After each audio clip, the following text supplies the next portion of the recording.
Naquela manhã cinzenta, Elisa abriu a caixa de correio e pegou os extratos que chegaram como evidência insistente. 3 anos de transferências mensais de R$ 1.000 para os sogros, sempre no mesmo dia, sempre com a mesma descrição contábil que parecia vinda de um código antigo que ninguém quis decifrar. Ela, viúva de 38 anos, segurou o papel e sentiu o peso da ausência do marido se transformar em perguntas reais. Para que serviam aquelas remessas? Quem as recebia? Por que continuavam, mesmo após a morte dele? A casa, marcada pela madeira velha e pela poeira que faz silêncio, parecia respirar com a memória do que ficou sem explicação, enquanto as linhas dos números traçavam um mapa que não cabia no corredor. À tarde, na portaria da casa, Rafael, o porteiro, aproximou-se com a pressa de quem percebe algo fora de lugar. Sem rodeios, disse que era hora de revisar o carro e que talvez fosse melhor interromper as remessas. Pode haver algo por trás disso, avisou, apoiando a mão na grade como quem segura uma verdade pesada. O tom dele caiu como um peso sobre os ombros de Elisa, abrindo um espaço de dúvida que antes não cabia. Continuar enviando dinheiro ou parar para entender o que aquele fluxo de números escondia. Ela olhou para o hall, para as sombras sob as portas, e o dilema ganhou a cor áspera do presente. Se você acha que Elisa está certa em questionar os sogros, comente. Mais tarde, naquela noite chuvosa, ela desceu até a garagem. O veículo da família repousava em silêncio, apenas o rugido da chuva batendo no telhado e o estalo sutil das gotas contra o piso que parecia marcar cada passo que Elisa dava. O cheiro de poeira antiga misturava-se ao fio de óleo queimado que subia das dependências. Ela percorreu o carro com o olhar atento, buscando sinais de que algo tinha sido movido ou ocultado. Uma ferrugem que não combinava com o tempo do automóvel, uma poeira diferente sobre o painel, uma marca que não devia estar ali. O silêncio não era só silêncio. Era um peso que exigia respostas, uma lista de pequenas incongruências que, somadas, começavam a apontar para uma verdade que não cabia mais no segredo da casa. De volta à sala, Elisa sentou-se diante da mesa iluminada pelo monitor. Reuniu os papéis espalhados, abriu pastas, cruzou datas, nomes e assinaturas como quem monta um quebra-cabeça que ainda não tem a figura central. A cada clique, a tela devolvia uma pista mínima, suficiente para apontar onde a história não batia. Ela não buscava romance, buscava provas. Enviou um e-mail formal para a doutora Helena Costa, advogada de Elisa, pedindo orientação jurídica sobre as transferências e sobre como iniciar uma investigação sem expor demais a si mesma e a filha. Não era uma prova definitiva, mas era o começo de uma ruptura com o silêncio que cercava a casa. Aquela noite, por fim, ela desligou as transferências pela primeira vez e avisa que vai buscar provas, sem explicar tudo. Naquela manhã cinzenta, Elisa se sentou diante da tela do notebook, a chuva batendo na janela da cozinha como se quisesse apagar o silêncio que pesava sobre a casa. Os extratos piscavam em tom de balanças. 3 anos de transferências de R$ 1.000 para os sogros, sempre idênticas, sempre no mesmo dia. A memória do marido insistia em se apresentar como uma face calma do passado, porém, cada linha dos números parecia cobrar uma explicação que ela não tinha. Ao comparar mês a mês, ela viu algo que não devia existir. 2 meses consecutivos com o mesmo valor, a mesma margem, como se alguém tivesse programado o dinheiro para aparecer ali. Não era apenas dinheiro, era uma peça que não encaixava no quebra-cabeça da vida deles. Ela anotou as datas na agenda antiga, cruzou com nomes que lembrava de conversas dele e sentiu o peso subir nas costas, pesado como uma verdade pronta para quebrar qualquer consolo. Pela primeira vez, a lembrança dele não era só abrigo, era pista. A cidade lá fora seguia o mesmo ritmo, mas dentro da casa o ar carregava uma verdade que não cabia mais no silêncio. Ela respirou fundo, o café esfriando na xícara, e olhou de frente para as possibilidades. Se o dinheiro não quitava dívidas, para que servia aquele ritual repetido? A ideia de que alguém manipulava o que o marido deixara por escrito começou a bater com mais insistência. Enquanto as paredes pareciam ouvir, Elisa entendeu que precisava ir além do que o silêncio permitia, pois o segredo já ardia como fogo baixo dentro da gaveta onde ficavam os papéis. Poucas horas depois, o porteiro Rafael apareceu no corredor, a voz baixa e os olhos tentando esconder o que viu. Havia gente na garagem depois das remessas, disse sem rodeios. Elisa cruzou os braços, tentando manter a postura, mas o peso da frase a derrubou um pouco. Não era da família? Insistiu, buscando evitar a fissura da dúvida. Rafael suspirou, hesitando, como se pesasse cada palavra antes de falar. Não sei quem era, mas houve visitas à casa da sogra logo após as remessas. Pessoas que não deveriam estar ali, respondeu, sem prometer nada que pudesse explicar tudo. Elisa sentiu o ar prender na garganta. O silêncio que se seguia parecia virar uma vela que não se acendia. A informação a fez ver que não se tratava apenas de dinheiro. Era uma teia, e a trama tinha pernas longas. Naquele instante, decidiu agir de maneira diferente. Interrompeu pela primeira vez o fluxo automático das transferências para ver onde aquilo iria parar.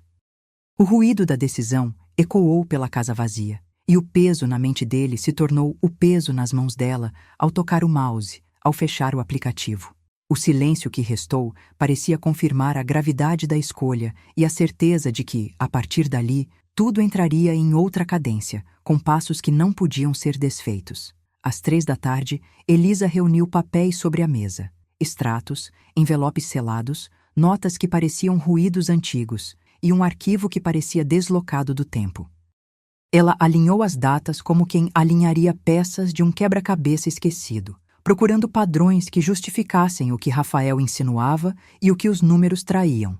O teclado fez barulho constante. Cliques suaves, depois pausas curtas, enquanto salvava capturas de tela, abria janelas de pesquisa, fechava outras com a pressa de quem sabe que cada minuto custa. Em seguida, enviou o primeiro e-mail para a doutora. As cópias de notas e o mapa de transferências que insistia em contradizer a narrativa que a sogra apresentava. A advogada respondeu com cautela, pedindo que ela não fizesse nada público ainda, que reunisse provas sólidas, que não pressentisse conclusão prematura. Enquanto isso, a tela recebia a cor de fim de tarde, e a notícia de que seria necessário agir com nomes e datas reais começou a se firmar na cabeça de Elisa. O peso da filha dormindo no quarto ao lado lembrava que cada passo deveria buscar proteção, não apenas condenação. E enquanto o ritmo da casa se adaptava ao ritmo de uma investigação, ela se permitiu uma pergunta que não exigia resposta imediata. Você enfrentaria a família pela verdade, mesmo que custe tudo? Àquela hora, chegou o envelope com o que parecia mais uma peça de papel antigo, uma cópia de um contrato de dívida que nunca fora validado, guardado como se o tempo o tivesse afastado da responsabilidade. O papel tremia um pouco ao ser segurado, e as assinaturas carregavam traços que não batiam com a história que o marido deixara para trás. A comparação com os registros do cartório não era apenas irregular, apontava para uma farsa que se escondia sob o verniz de uma legalidade enganosa. À medida que a tarde escurecia, doutora. Helena ligou de volta, com a cautela de quem sabe que cada palavra pode mudar o rumo do caso. Lacunas nos contratos poderiam favorecer a fraude e o caminho era registrar um mandado de busca na residência das sogras para reunir evidências físicas. Elisa concordou. Pela primeira vez, sentiu que uma linha de ação poderia ser traçada sem depender de vozes, apenas de documentos. Rafael, por sua vez, parecia mais contido, como se tentasse esconder o que realmente sabia. O silêncio dele, contudo, tremia sob a sombra de uma verdade maior. O envelope seguinte trouxe uma nota com um recibo, indicando uma soma destinada a alguém fora da família, e a percepção de que não havia apenas dinheiro envolvido, mas uma malha de ligações que prometia complicar tudo. O que parecia uma linha simples começava a se expandir, uma rede, um mapa que apontava para uma direção que ainda não se podia seguir sozinha. Descobre que a dívida pode estar ligada a uma operação maior da família, uma verdade que não cabia nos recibos e ninguém falaria ainda. Naquela manhã chuvosa, a casa de Elisa Moreira parecia respirar lentamente, como se o silêncio tivesse peso suficiente para afundar quem entrava pela porta. Ela, viúva de 40 e poucos, ainda tentando entender por que a vida tinha arrancado o marido sem revelar tudo o que o rodeava, o além desa, o café frio sobre a mesa. Entre folhas de papel e contas, 3 anos de transferências mensais a R$ 1.000 apareciam em sequência. O mesmo valor, o mesmo destinatário, o mesmo silêncio. O peso não era apenas o dinheiro, era a sensação de que aquela soma escondia algo maior, uma linha entre memória e verdade que alguém insistia em não mostrar. Naquela noite, a advogada doutora Helena Costa entrara na casa com a calma de quem sabe o que procurar. Helena não prometia milagres, prometia provas. A verdade não vem de uma lembrança bonita, Elisa, disse, abrindo as pastas de couro marrom. Vem de documentos que não mentem quando a chuva atrapalha a memória. Enquanto a chuva batia na janela, Elisa sentiu o ar ficar mais denso, como se cada gota empurrasse uma peça para fora do lugar. Às 2 da tarde, horas depois, seguiram para o cartório e depois para o escritório de Helena. Em uma sala fria, com o cheiro de papel velho e tinta, a advogada abriu pilhas de contratos que pareciam tão parecidos quanto incompletos. Doutora Helena apontou lacunas que pareciam pequenas, mas que, somadas, amarravam a história que os sogros contavam.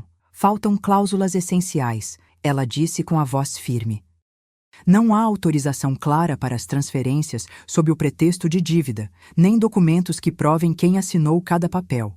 Elisa observou cada linha, o punho cansado, mas a respiração se tornando menos desordenada. E então o passo seguinte. Cartórios não são fiéis à memória. Eles registram o que é apresentado com constância, não o que é verdadeiro por intenção. O olhar de Helena encontrou o de Elisa. O peso da incongruência cresceu. O que parecia dívida antiga não se sustentava diante de uma lógica fria de registros. Naquela tarde, Elisa e Helena saíram rumo à casa da sogra para uma checagem rápida dos fatos. No caminho, o som do carro velho no estacionamento, o farfalhar das folhas, o barulho da chuva que ainda insistia em subir o ar, tudo parecia marcar uma linha entre o passado e o que poderia emergir. Ao chegarem ao portão, Elisa encarou Rafael, o porteiro que já havia notado comportamentos estranhos há meses. Ela foi direta, sem rir de uma cordialidade que não sustentava mais nada. Preciso ouvir você, sem meias-verdades. Rafael tentou manter o silêncio que vinha repetindo com o passar dos dias, mas Elisa não se deixou abalar. Ela o pressionou sobre as visitas à casa da sogra, sobre quem mais esteve por perto quando as transferências entravam no sistema. Rafael, com o rosto tenso, desvia o olhar para o chão, a respiração pesada, o corpo encolhido como se pedisse clemência de uma situação que já não tolerava.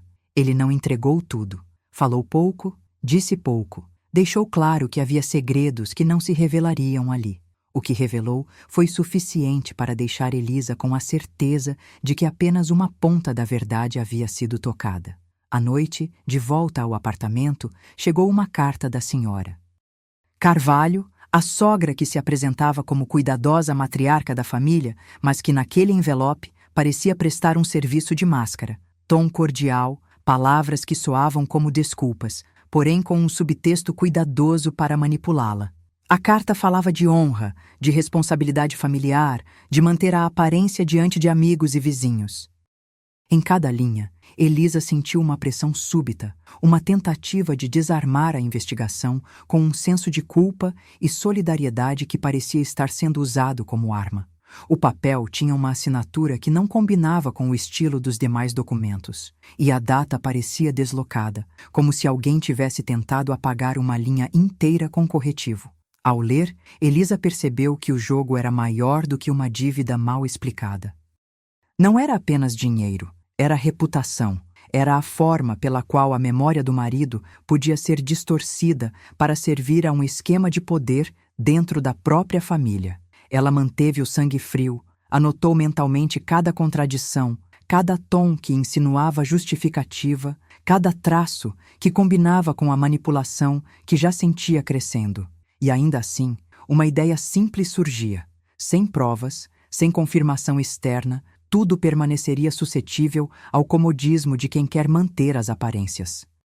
À beira da madrugada, o quarto ficou pequeno diante de uma decisão que pesava como uma rocha.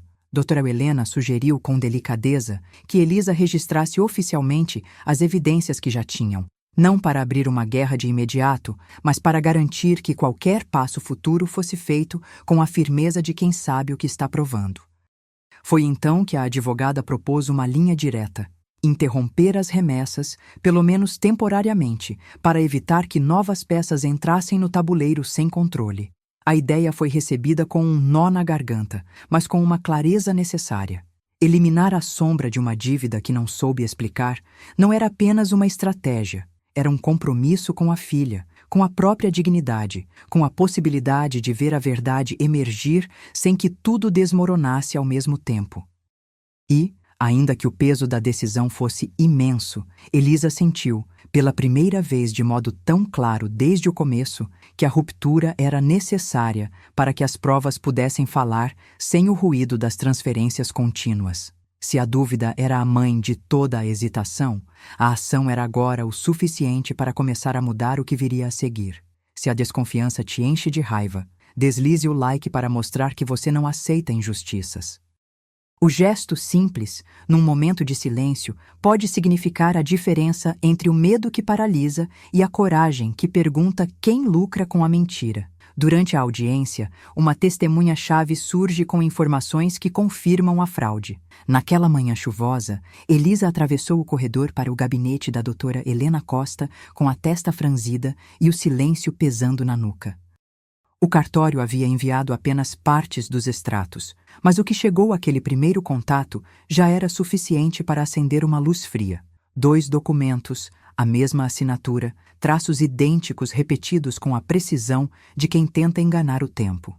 A advogada mergulhou os papéis sob a lâmpada de mesa e a tela de vidro refletiu o que a tinta não dizia. Não era uma dívida comum, era uma fraude tecida para sustentar uma mentira antiga.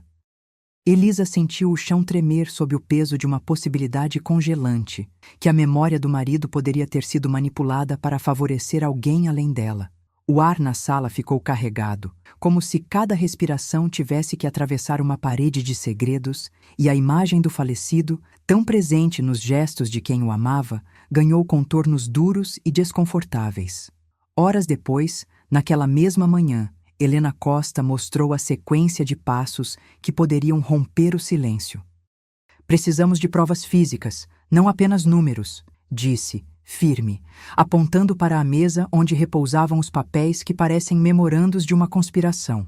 A assinatura duplicada, explicou a advogada, seria a chave. Se fosse confirmada como fraude, tudo o que parecia dívida desmoronaria diante do tribunal. O astro de luz fria desenhou linhas lacus em cada papel, fazendo com que as curvas das assinaturas parecessem gravadas com uma precisão clínica. No ouvido de Elisa, o cheiro de papel antigo misturava-se ao perfume da sogra que, por muitos anos, parecia ser a bússola moral da casa. Ela respirou fundo, reconheceu o peso da decisão e, pela primeira vez, sentiu que não podia mais recuar. O plano ganhou forma naquela hora. Mandar buscar evidências, provocar a verdade sem medo, mesmo que aquilo rasgasse a camada de tranquilidade que ainda restava à filha. A coragem não era uma emoção abstrata, era o ato de colocar a mão sobre a pilha de papéis e exigir aquilo que sempre foi escondido. À tarde, com o relógio marcando 13h, o mandado de busca foi formalizado e encaminhado à casa das sogras.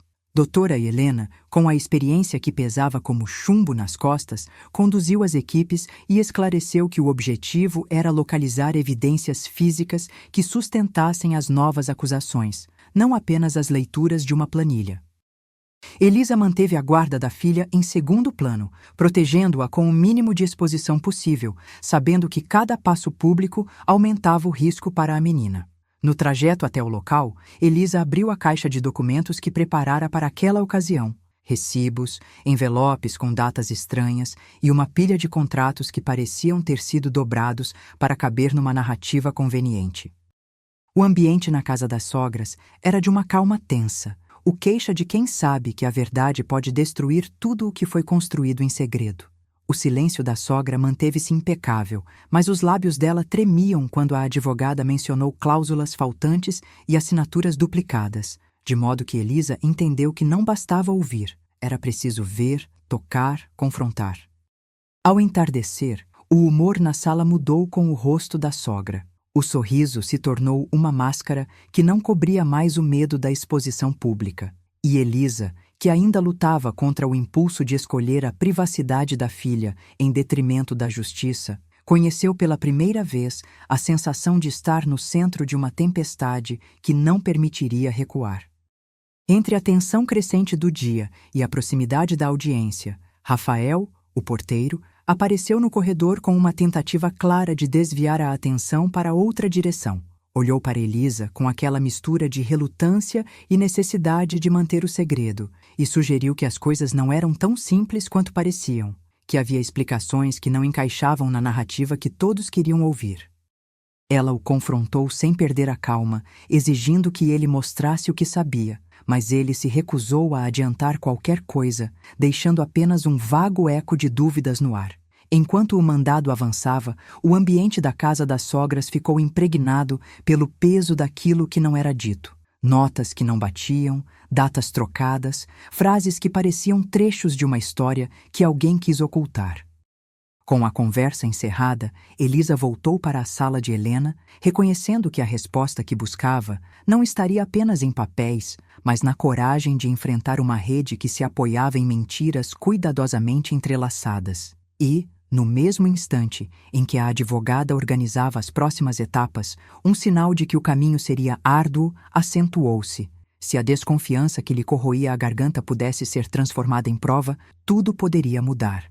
Se essa desconfiança te revolta, deixa um like.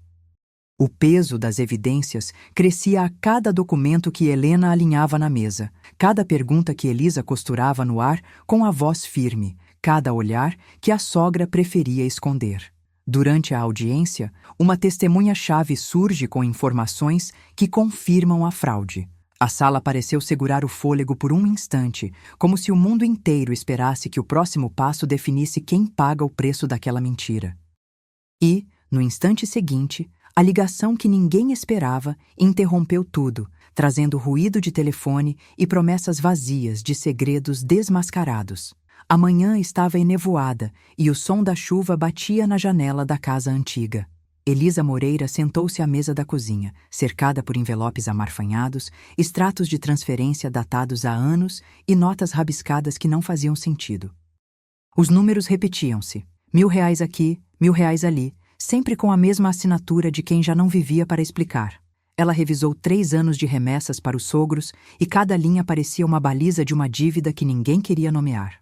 O peso da perda do marido, ainda verde na memória, tornou-se também o peso de uma questão prática. A lucidez precisava vencer o silêncio. O vazio deixado pela morte dele tinha sido preenchido pela dúvida. Para onde ia aquele dinheiro? Quem realmente pagava as contas da família? Pouco depois, o telefone tocou. Rafael, o porteiro que conhecia cada ruína da casa, falou em voz baixa sobre uma auditoria do carro e um recado antigo. Parem com as remessas. Ele dizia que a intuição dele dizia mais que qualquer linha de defesa. Elisa respirou fundo. A decisão não era simples.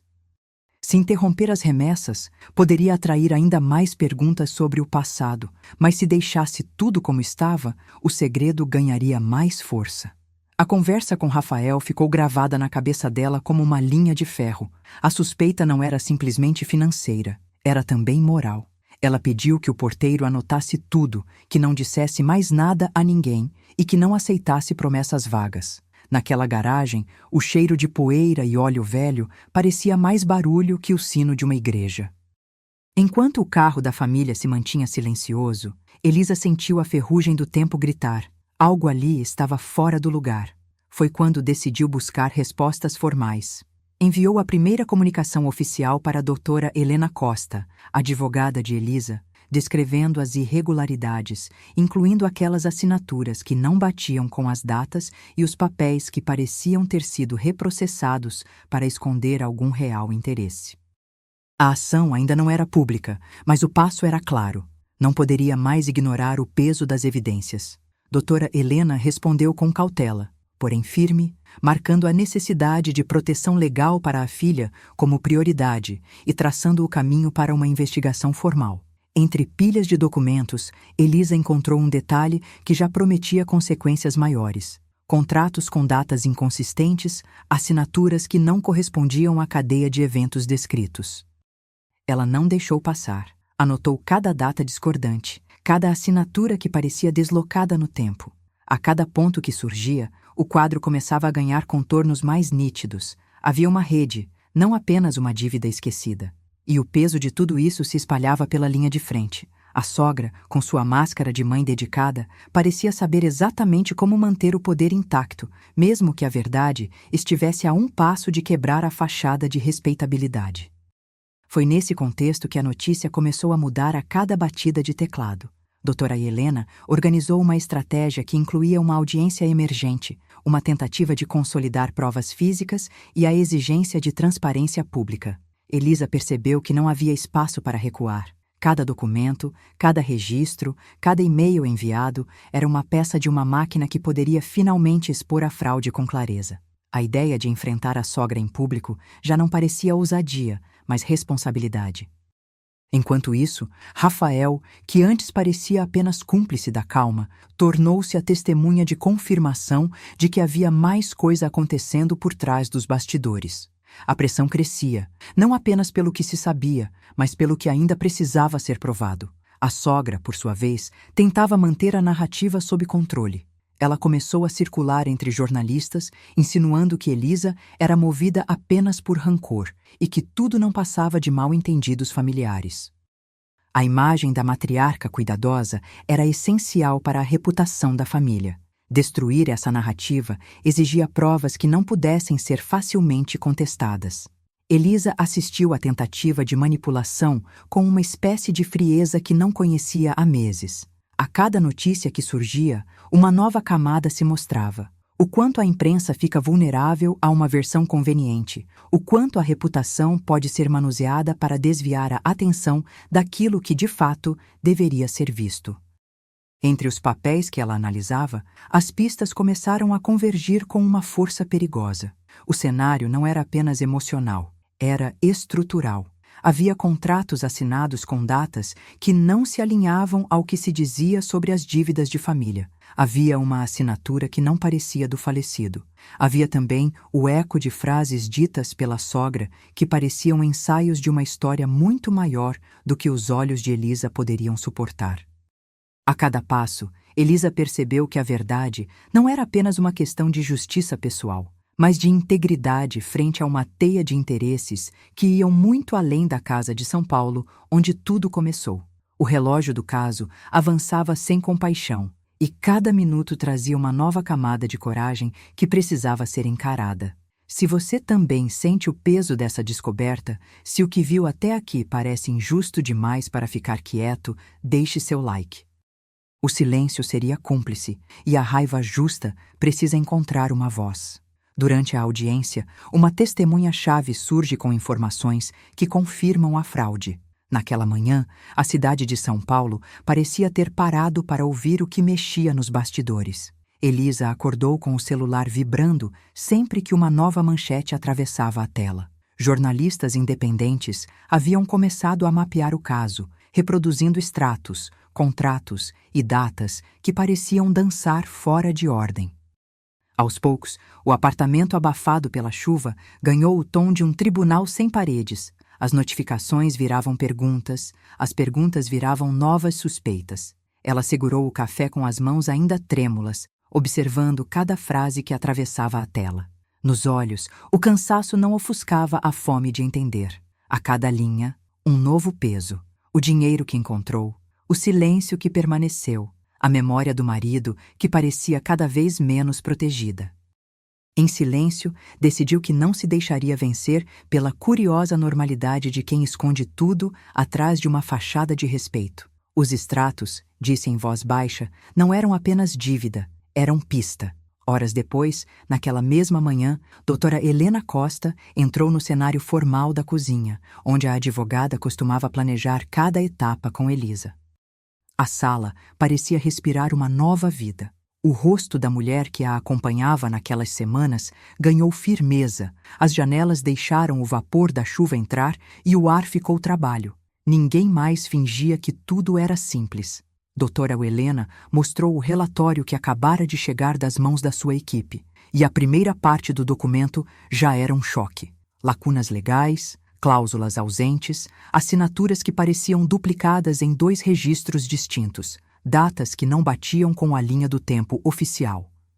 Isso não é coincidência, disse Helena, com o tom cru de quem já viu o suficiente para não perder tempo com explicações amenizadas. Ao lado, Elisa leu os trechos em voz baixa, cada linha corroída pela sensação de que alguém tentou, por anos, apagar um pedaço da verdade.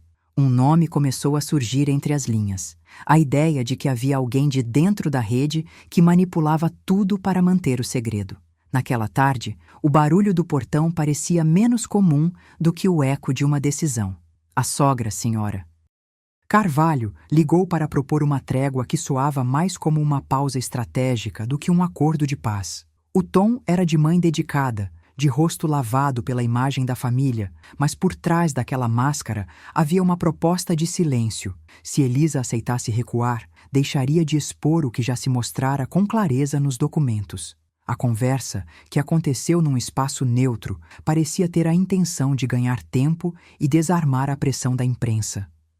Elisa ouviu, disse que precisava de provas sólidas para qualquer acordo e cortou o papo com palavras diretas. Não ia recuar. A cada frase, o medo de uma retaliação que poderia transformar a verdade em uma arma contra a filha era real. O frigorífico barulhento, as madeiras rangentes, o silêncio que pesava entre uma ameaça velada e a esperança de que o futuro ainda pudesse ser corrigido, faziam o ambiente ficar mais carregado do que qualquer sala de audiência. Foi nessa linha que, já no início da noite, uma nova sombra apareceu. Alguém anônimo mandou uma mensagem ameaçadora que atravessou o celular de Elisa como uma lâmina. O recado não veio com palavras elaboradas. Veio com a brutalidade de quem sabe onde o medo tira o sono. Pare de mexer com eles, foi o registro que ficou gravado na caixa de mensagens. Uma voz que parecia próximo o suficiente para assustá-la, mas distante o bastante para não ser rastreada de imediato. O impacto foi claro. A cabeça de Elisa, antes habitada pela obsessão racional pela verdade, passou a conviver com a urgência de proteção. Ela não quis agir por impulso. Chamou Helena, pediu reforços legais e decidiu que o próximo passo seria aumentar o apoio à sua posição, não apenas para si, mas para a filha que, involuntariamente, já pagava parte do preço da disputa. A decisão foi simples, mas pesada. Avançar com as evidências, manter a filha protegida, enfrentar a sombra que se movia pelas frestas da casa. Entre a pressão da imprensa que se consolidava e o peso de cada papel que Helena empilhava na mesa, Elisa sentiu o terreno sob seus pés firmar-se de uma maneira que não ocorrera antes. Médias independentes passaram a repetir semelhanças de linhas, corajosamente apontando para a estrutura que alimentava a fraude. As redações pediram declarações, e Helena respondeu com cifras, gráficos e contratos examinados com lupa. O público começou a reconhecer o fio vermelho que ligava cada pedaço da história. Os documentos, as assinaturas, as datas inconsistentes, a ação que precisava ser registrada com maior gravidade. Em meio a esse turbilhão, Helena entregou um relatório completo, articulado como uma peça jurídica capaz de sustentar uma denúncia. O efeito imediato foi claro. O caso ganhou não apenas um rosto, mas uma frente, com o indefectível apoio de quem investiga com autonomia e coragem.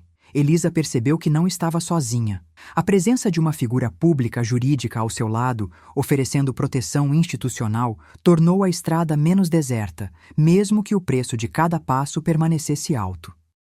E com o aumento da cobertura, a pressão não parou de subir. Cada veículo de imprensa que passava pela porta da casa parecia devolver uma verificação de quem deveria pagar o custo da verdade. Ao mesmo tempo, o ambiente emocional não deixou de reagir ao avanço. A sensação de justiça começou a ganhar contornos de possibilidade, mas não houve alívio sem custo. A senhora Carvalho, percebendo que o cerco se fechava, tentou desviá-lo com movimentos de diplomacia, fingindo abrir espaço para uma trégua que soava mais como manobra para ganhar tempo. Elisa, porém, reconheceu aquela feição de manipulação rápida e direta e manteve a linha de frente. A A verdade financiária, o meio de proteção para a filha, não o silêncio que a sogra tentava impor. A cada dia que passava, os papéis que pareciam apenas documentos tornaram-se testemunhos. A cada linha, uma prova que não só pedia uma resposta, mas exigia ações. E enquanto tudo isso acontecia, o relógio apontava para uma verdade maior que o instante. O caso estava crescendo, além das próprias pessoas envolvidas, ascendendo a uma rede que merecia ser desmontada. O relatório final, em meio a uma montanha de papéis, deixou claro um ponto que ninguém podia ignorar. Havia uma ligação entre a morte do marido e uma quadrilha de fachada.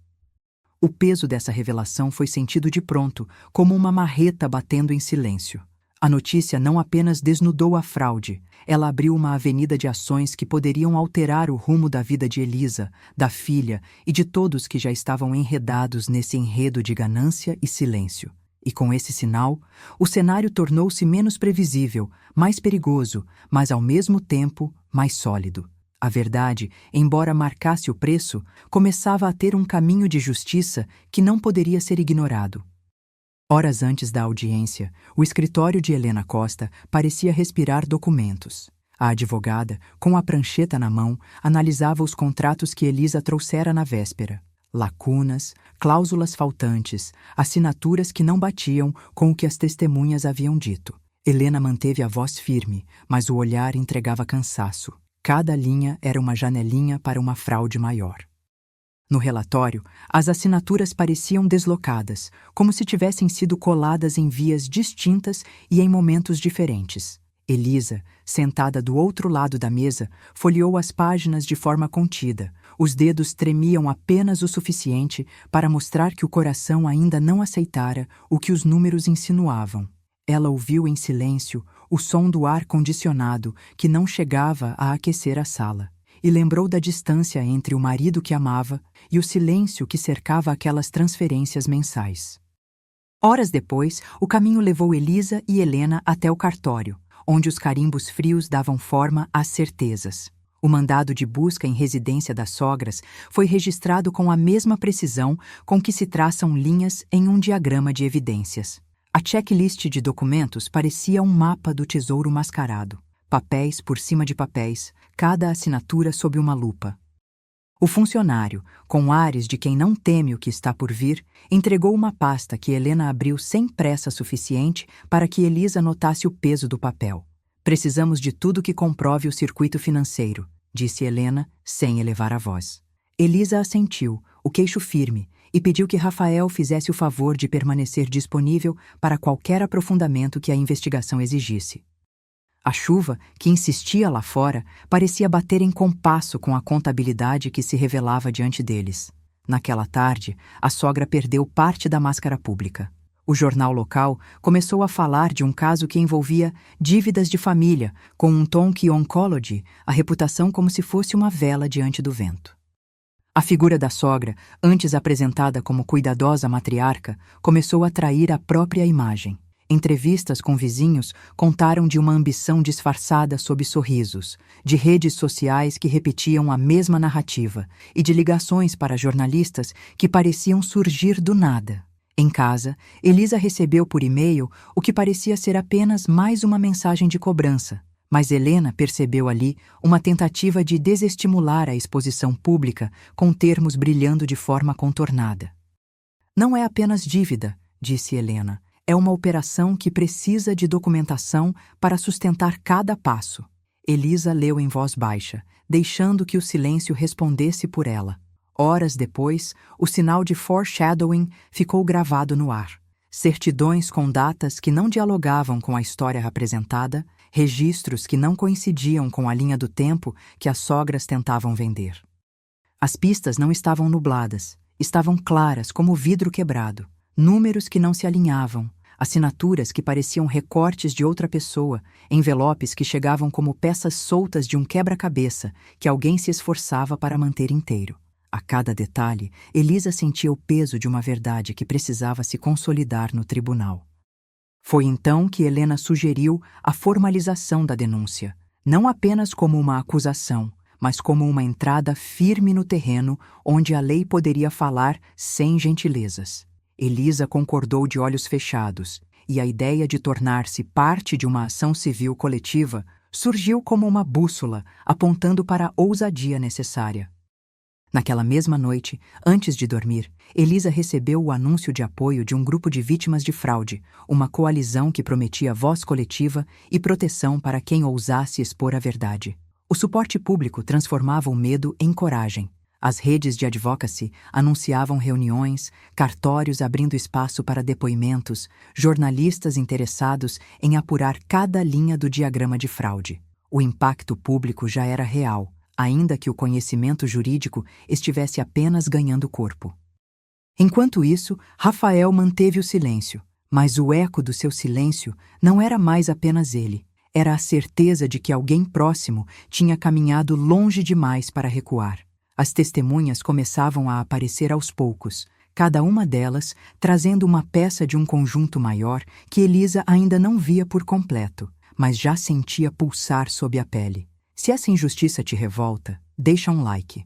Durante a audiência, uma testemunha-chave surge com informações que confirmam a fraude. Naquela manhã, a chuva varria a cidade e o ar dentro da sala improvisada de imprensa parecia pesado demais para quem ainda carregava o peso da perda. Elisa Moreira, 42, de blazer cinza e olhos fixos, olhou para a tela onde ia surgindo o diagrama da fraude. Ao lado, Dora Helena Costa, advogada de Elisa, ajeitou os papéis alinhados sobre a mesa de madeira. O ambiente cheirava a tinta fresca, poeira antiga e a expectativa de algo que não podia mais seguir oculto. Horas depois, Elisa abriu o tempo como quem abre uma gaveta estreita. O diagrama apareceu com clareza. Linhas unindo assinaturas repetidas, contratos sem cláusulas essenciais, envelopes de transferências que pareciam sair de uma única caixa preta. O público de jornalistas anotava cada detalhe, cada conexão que insinuava mais do que dizia. Foi impossível não perceber os recortes de datas que não batiam, as assinaturas que pareciam ter sido reproduzidas, como se alguém tentasse apagar a lógica com uma fotocópia mal gerida. No rosto de Elisa, o desamparo cedeu lugar a uma determinação nítida. Se havia uma dívida, não era só a dívida de uma pessoa morta. Era uma engrenagem que sugava a reputação da família. Do lado de fora, na entrada da sala, Sra. Carvalho, a sogra dominante, tentou refinar o seu sorriso para parecer apenas a mãe dedicada que sempre foi retratada pela família. Naquele instante, o tom de voz baixo que usava para acalmar as visitas parecia menos cuidado e mais cálculo. Ela percebeu o efeito da exibição de Elisa e, pela primeira vez, deixou transparecer uma ar de contrariedade sob o manto de civilidade. As câmeras captaram um instante. A mão que se ergueu para segurar o ombro da neta, o olhar que desviou para o canto da sala, o recuo mínimo que entregava mais do que palavras. Não era mais imagem de matriarca perfeita. Era alguém que já não controlava todas as respostas. Naquela hora, Doutora Helena Costa aproximou-se de Elisa com um gabinete de provas sob o braço. O mandado de busca foi apresentado sem alarde, a assinatura parecendo materializar-se em cada linha do documento. Juntos, elas revisaram o conjunto de papéis que confirmava lacunas legais e fortalecia a ideia de fraude estrutural. A advogada mostrou o relatório final e o peso de cada evidência. Contratos com datas trocadas, assinaturas duplicadas, correspondências que cruzavam o caminho entre sogras, empresa de fachada e as transferências de R$ 1.000 que pareciam inocentes, mas não eram. O olhar de Elisa voltou-se para a filha no final da sala e ela respirou fundo, sabendo que o passo seguinte seria protegido pela lei, ainda que o custo pessoal fosse alto. Horas depois, a tensão ganhou outra dimensão quando Rafael, o porteiro, apareceu com a intenção de desviar a atenção. Ele descreveu visitas à casa da sogra após as remessas, uma linha de testemunho que parecia simples, mas carregava o peso de segredos que ninguém queria expor. Elisa não vacilou. Reuniu documentos, enviou e-mails para a doutora Helena pedindo orientação e consolidou o que já começava a chamar de Frente Única. Uma ofensiva legal aberta para expor o que realmente acontecia por trás das paredes da família. Em sua mesa, a caixa de documentos certa, fria, civil recebeu a primeira senha da verdade. A fraude não era uma dívida antiga, era uma operação bem organizada para manter o silêncio. Mais tarde, a sala ao lado estava tomada de ruídos de papéis, de tinta seca e do som de teclas sendo pressionadas para enviar e-mails que ligavam peças soltas. Elisa sentou-se diante de Helena, que tinha o semblante firme do profissional que já viu o pior e sabe como transformar medo em ação. A sogra, por sua vez, tentou novamente recuar para a imagem de cuidadora respeitável, lançando olhares que não conseguiam esconder a pressa de encerrar o assunto. Não deram tempo para a hesitação vencer. A audiência de prova, a cidade assistindo, o mundo que já começava a perceber o alcance da fraude, tudo se alinhava para uma conclusão que não cabia mais em segredo. Ao fim da sessão, Elisa não recuou. Ela impulsionou, com voz firme, a decisão de expor publicamente a fraude, articulando a rede entre sogras, empresa de fachada e as transferências que pareciam inocentes à primeira vista. Ela percebeu que não era apenas uma história de dinheiro, mas uma história de dignidade e proteção da filha. Foi então que, entre frases medidas e olhares que pediam silêncio, surgiu o chamado para o público. Se esta injustiça te revolta, inscreva-se para acompanhar o desfecho. A frase chegou como um respingo de coragem, direta, sem floreios, em meio ao barulho das máquinas de gravação e dos papéis que caíam na mesa com o peso de uma decisão irrevogável. O relatório, contudo, carregava uma revelação que mudou o tom do encontro. O documento apontava uma ligação direta entre a morte do marido e uma quadrilha de fachada que operava nos bastidores da cidade. Não era apenas uma dívida antiga, era uma arquitetura consolidada de engano que poderia ter apagado a própria memória do falecido para que não deixasse rastros. A evidência mostrava ligações entre o que parecia uma simples fraude de família e estruturas maiores, ligadas a pessoas que jamais deveriam ter peso sobre a verdade. E no meio disso tudo, a identidade do terceiro, aquele que realmente movia as peças, permanecia oculta, não revelada, não explicada, apenas parcialmente exposta, como se o rosto de quem orquestrou a jogada ainda estivesse por vir à tona. Elisa olhou para os papéis, para Helena, para a filha que dormia em outra sala e entendeu que aquela revelação era apenas o começo de uma batalha que não terminaria ali. Naquela manhã de audiência, a sala transbordava da energia cortante de quem sabe que o silêncio acabou. A testemunha principal entrou com voz baixa, mas firme, e cada palavra parecia puxar o piso sob os pés de Elisa. Ela descreveu ligações que atravessavam a sogra, a empresa de fachada e, finalmente, uma figura pública conhecida na liderança local.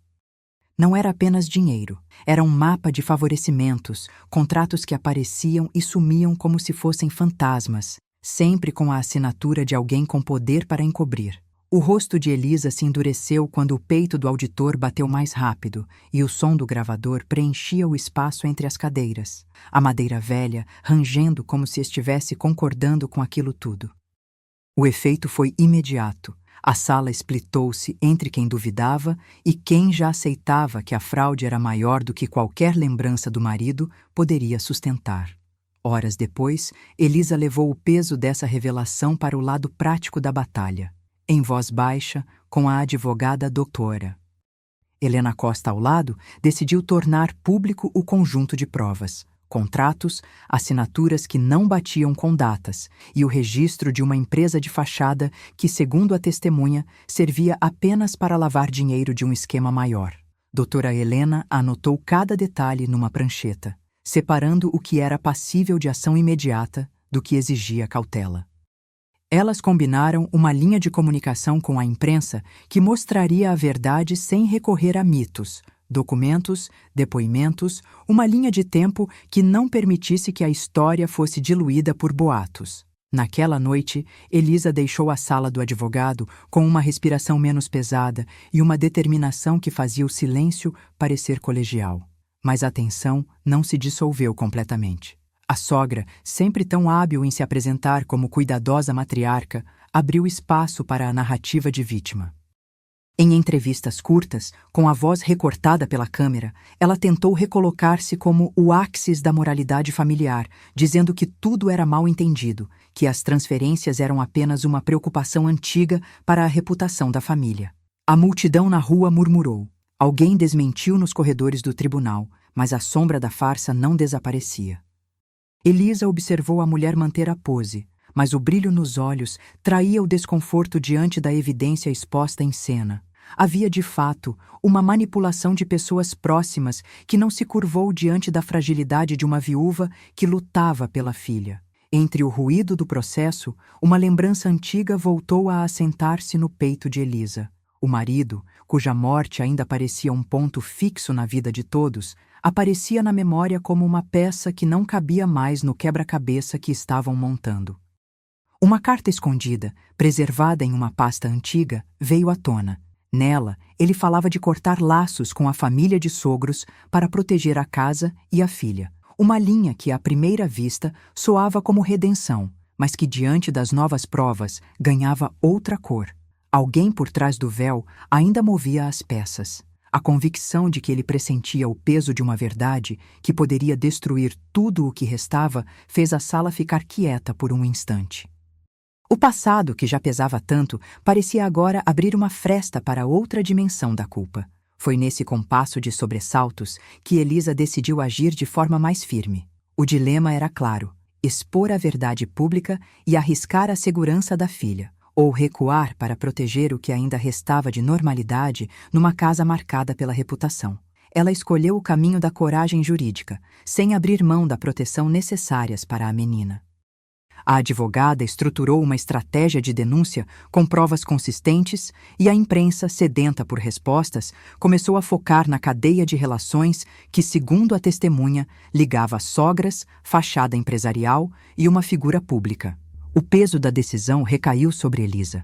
Cada documento compartilhado, cada entrevista marcada, significava um passo mais próximo da verdade e de um possível rompimento irreversível com a família conservadora que sempre ditou o ritmo da vila. À hora marcada, o auditório ganhou vida de novo. O som de microfones sendo testados ecoou pelas paredes frias. O brilho azul das lâmpadas de perícia parecia medir cada respiração, e Elisa viu o rosto da sogra na primeira fila, tensa, como se reconhecesse, ali na frente, o fim de uma era. A testemunha manteve a postura, deixando claro que o elo com a figura pública não era uma coincidência. Era parte de uma rede que financiava as operações da fraude. As palavras caíam sobre as pessoas presentes como uma chuva de pedras, e cada pedra tocava em alguém que, por medo ou orgulho, preferia negar as ligações que já não podiam ser ocultas. O relatório que Helena apresentou, com inconsistências no conjunto de contratos, deu uma base sólida para a ação civil. Elisa não recuou, mesmo quando a sogra tentou desmoralizá-la com uma narrativa de cansaço emocional. No clímax do dia, quando tudo parecia caminhar para uma conclusão, a tensão saltou de novo para a linha de frente. A testemunha, com voz firme, abriu espaço para a revelação de que o segredo principal não estava apenas no dinheiro, mas na própria lógica da participação da liderança local. E foi nessa virada que Elisa percebeu que o peso do marido, morto, mas não esquecido, ganhava uma função central na revelação. Ele não era apenas uma memória de luto, era uma peça que ligava o passado àquela conspiração de hoje. A plateia ouviu. O silêncio foi quebrado por uma pergunta que ninguém ousava responder em voz alta, e o ar ficou carregado com a ideia de que não havia volta. A verdade poderia destruir a vida de todos ao redor, mas não poderia mais ser contida. Se essa decisão era a fronteira entre manter a filha protegida ou expor tudo, Elisa escolheu o caminho que acende a chama da justiça, ainda que seja custoso. O corredor do tribunal parecia respirar com cada passo que ela dava. A advogada ao seu lado mantinha o foco, e a cidade, através de fotógrafos e câmeras, registrava cada estremecimento de uma narrativa que deixava de ser apenas sobre uma família para se tornar sobre a responsabilidade de uma testemunha, de uma vida que não cede ao medo. E no fim daquele dia, a voz que ouve na imprensa não se calava. O segredo principal não estava totalmente revelado, restando apenas a pergunta que parecia prometer consequências ainda por vir. Quem, afinal, recebia o dinheiro escondido por trás de tudo isso? Naquela manhã chuvosa de São Paulo, o foro parecia uma câmara de vidro que insistia em ouvir o peso de tudo o que aconteceu. Elisa Moreira, 41 anos, ocupou a primeira fileira com o olhar fixo no juiz, as mãos entrelaçadas, o pulso batendo com uma cadência que tentava não trair a firmeza do corpo. Doutora Helena Costa, ao lado, manteve a compostura de quem sabe o que cada linha da lei pode significar para uma vida inteira. O silêncio caiu como um testemunho antigo e quando o juiz abriu a ata, a sala pareceu prender o fôlego. A leitura foi seca, porém contundente. Os réus eram condenados com base em provas irrefutáveis.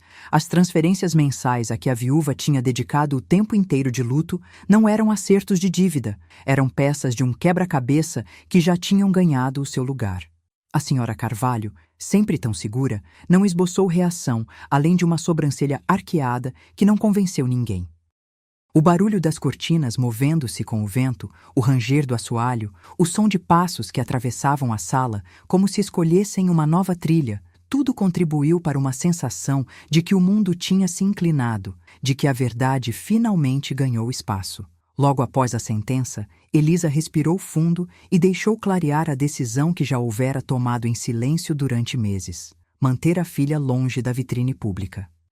Não haveria espaço para notícias que aprisionassem uma menina na memória do marido, nem para uma exposição que pudesse mergulhar a criança numa tempestade de suspeitas e julgamentos. Em casa, à tarde, elas duas se sentaram no chão da sala com apenas a luz amarela da lâmpada tocando os rostos. Elisa segurou a mão da filha, deixou que a menina encostasse a cabeça no ombro e explicou, com palavras simples, que aquela história não iria mais vencer a segurança da infância. Segundo a decisão, Rafael e doutora Helena deveriam preservar a confidencialidade necessária para proteger a menina. Cada gesto fora de casa tinha o cuidado de não acender câmaras, os envelopes com transferências, os papéis que poderiam ligar a menina a uma teia maior, tudo ficou sob guarda. O custo era alto, o silêncio que se impusera ao redor da casa pesava, mas a certeza de que a menina não precisava dela era ainda mais pesada. E era, naquele momento, a única coisa que importava. À sombra do veredito, a cidade pareceu surgir a outra direção. A imprensa, que durante semanas alimentara a especulação, mudou o tom. Não abandonou o caso, mas passou a tratar Elisa como alguém capaz de enfrentar uma rede de abusos que se escondia sob os nobres rótulos da família. A sogra, antes retratada como a cuidadora da imagem pública, viu o poder de sua máscara desbotar diante de documentos que não poderiam ser ignorados. Rafael, o porteiro, tornou-se uma peça do quebra-cabeça que ainda não se encaixara por completo, mas já não era apenas testemunha, era alguém a quem a verdade começava a exigir respostas. Doutora Helena Costa articulou acordos com um grupo de vítimas e a notícia de uma ação civil coletiva ganhou forma com o peso de provas que não podiam mais ser contornadas. Elisa, que antes parecia apenas uma viúva diante de uma maré de mentiras, encontrou, no apoio público que crescia aos poucos, uma força nova para atravessar o medo. A filha, observando cada movimento com os olhos grandes, começou a entender que a justiça não é apenas uma linha no papel, mas uma escolha que protege quem depende de você. No dia seguinte, Helena entregou a Elisa um relatório com falhas estruturais nos contratos que, juntos, apontavam para uma fraude maior do que as transferências mensais. Elisa leu cada linha com a cabeça erguida, ouvindo o ruído suave das páginas como se fosse um sinal de que o passado não poderia mais se esconder. A máquina judicial ganhou ímpeto. Mandados de busca foram emitidos, assinaturas confrontadas com registros de outras épocas, e cada novo papel parecia colocar mais peso na balança que antes pesava apenas a culpa da família. A sogra tentou, com paciência tensa, desviar o foco para uma desculpa qualquer, mas a verdade se fortalecia com o passar dos dias e com o acúmulo de evidências. O medo não sumiu, Mas já não era suficiente para calar a voz que Elisa descobrira na própria coluna. Uma voz que insistia que a menina merecia um futuro sem sombras, mesmo que implicasse confrontos dolorosos. Durante dias, as manchetes passaram a falar menos do drama pessoal e mais da coragem de quem ousa expor uma fraude que envolve pessoas de poder. O apoio público ganhou contornos mais firmes e a investigação ganhou ritmo com a participação de advogadas, jornalistas responsáveis e um sindicato de vítimas que viu, pela primeira vez, a possibilidade de uma responsabilização coletiva. O custo continuou alto para Elisa. A privacidade da família não seria mais a mesma. Amizades antigas poderiam se tornar alvo de curiosidade e cada passo público carregava a possibilidade de retaliação. Mesmo assim, havia uma clareza recém-nascida. A justiça não é uma cena de cinema. É um conjunto de decisões que se tomam diante de fatos, com a proteção da filha no centro de tudo. No momento em que o processo parecia entrar em uma fase definitiva, o tribunal trouxe o peso da verdade com a contundência de uma conclusão pública. O martelo, ao final, marcou não apenas o encerramento de um caso, mas o início de uma nova forma de vida. Elisa escolheu manter a filha fora de toda a exposição adicional, preservando a inocência que ainda é capaz de permitir feições de alegria numa casa que deixou de ser palco de segredos. A sogra, por sua vez, viu-se sem a máscara de vítima que havia usado para justificar a manipulação, e o círculo familiar manteve-se unido apenas por promessas reais e por uma rede de apoio que não tolerava mais abusos. O grupo de vítimas, agora unido pela luta compartilhada, avançou com uma união que prometia não abandonar ninguém na hora da verdade. O tribunal ficou para trás como um marco de transformação e de responsabilidade, mas as consequências atingiram quem ainda tentava aproveitar-se da narrativa. Se você quer ver como isso se desenrola, inscreva-se para acompanhar o que vem a seguir. E, quando as portas do salão se fecharem pela última vez, a lembrança da assinatura que não fecha completamente ainda assombra a mente de Elisa. O segredo principal não está totalmente revelado, e o epílogo guarda consequências ainda por vir.